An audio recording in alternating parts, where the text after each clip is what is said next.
Think you're doing the bear crawl right? Most people are shocked when they discover they've been performing this exercise in a way that actually weakens their core instead of strengthening it. And here's the crazy part: you don't feel the damage immediately. But over time, your shoulders start aching, your lower back tightens up, and your core stays weak, all because of a simple movement done incorrectly.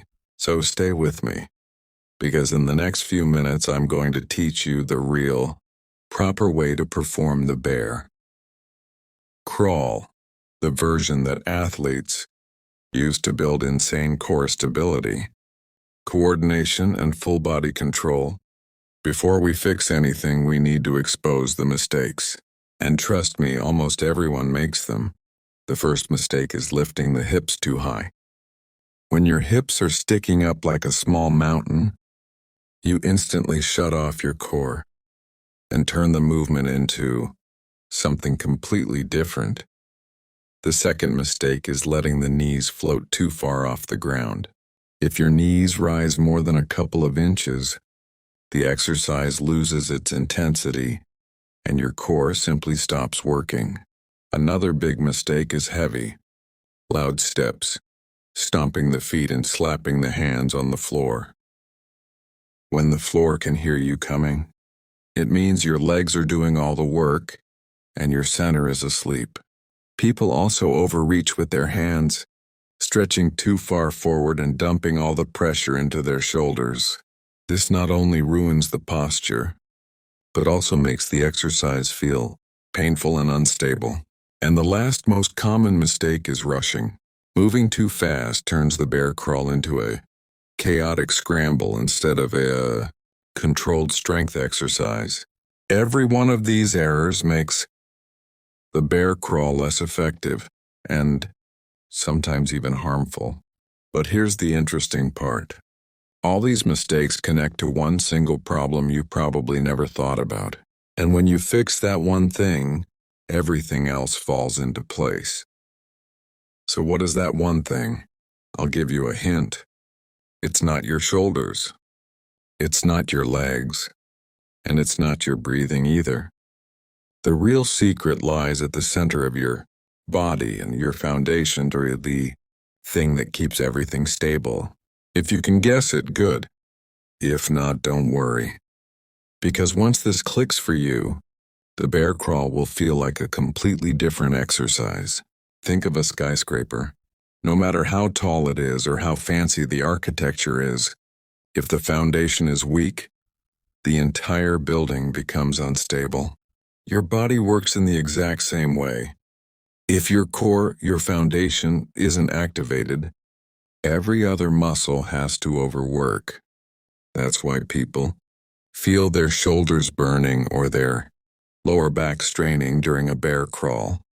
But when the core is solid and braced, the entire movement suddenly becomes smoother, lighter, and 10 times stronger. Now let's break down the proper bear crawl from the very beginning. Start on all fours, with your hands directly under your shoulders and your knees under your hips. This is your base. Next, lift your knees just 1 to 2 inches off the ground. Not high, not far, just enough so that they hover above the floor. As soon as you do this, your core wakes up. Now flatten your back until it feels like a tabletop. Imagine placing a glass of water on your lower back. It shouldn't spill. From here, move your opposite arm and opposite leg together in small, controlled steps.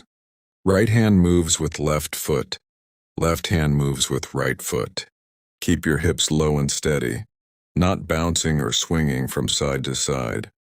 And whatever you do, avoid shaking the floor.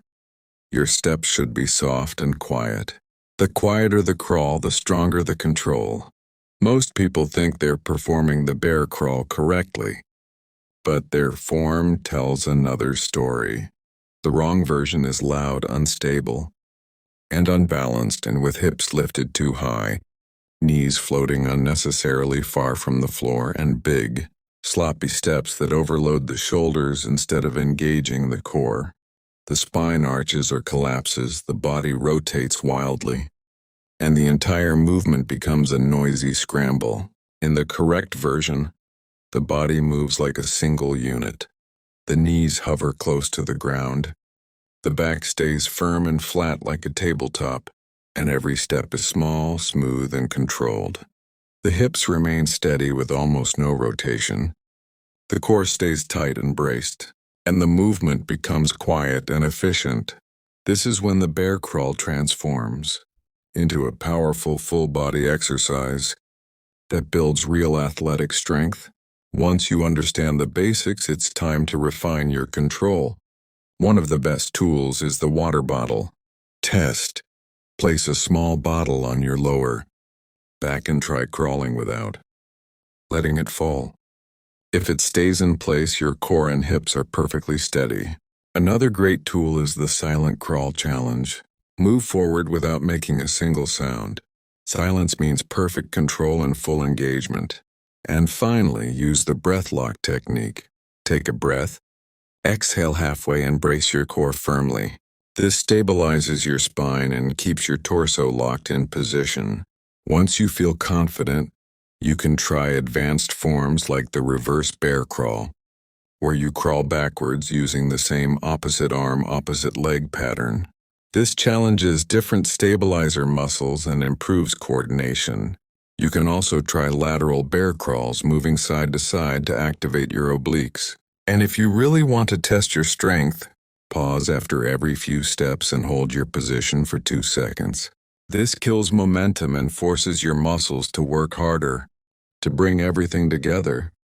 Remember this: the perfect bear crawl is built on a low knee position, a strong braced core, and a completely flat, stable spine. Your hands stay under your shoulders. Your knees hover just an inch from the floor, and your movement stays quiet, controlled, and coordinated. Opposite arm moves with opposite leg, your hips stay low, and every step feels intentional and smooth. When you combine these elements, low knees, tight core, neutral spine, and soft footwork, then the bear crawl becomes one of the most effective full-body exercises you can do.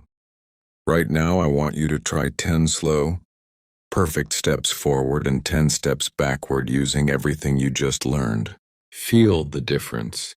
Feel how much smoother, stronger, and more controlled your body becomes when you use proper form. Keep practicing, keep improving, and remember, perfect technique turns simple movements into powerful ones.